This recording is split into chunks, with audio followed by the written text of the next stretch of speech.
Hi ma'am, I'm Marvin Nancheta from Bachelor of Science in Criminology, second year, Block B.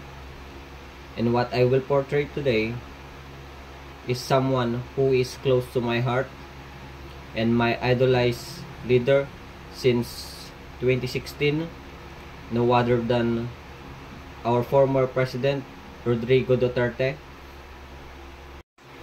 And also, I will discuss the leadership strategy and the achievement of my idolized leader.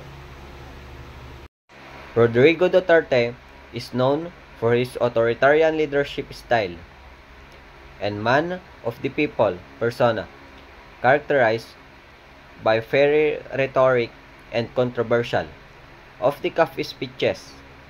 His spokesperson and advisors frequently had to interpret and clarify his remarks.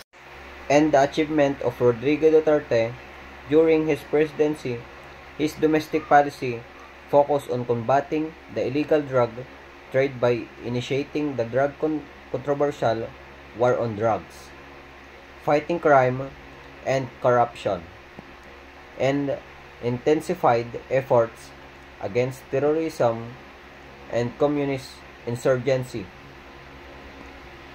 And also, he promulgated a comprehensive tax reform plan and led efforts to pass the Bangsamoro Basic Law.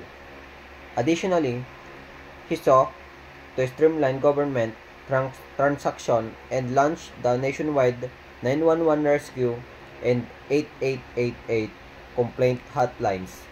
And he is known for his line na "I hate on drugs. Huwag mong subukan, masisira ang buhay mo."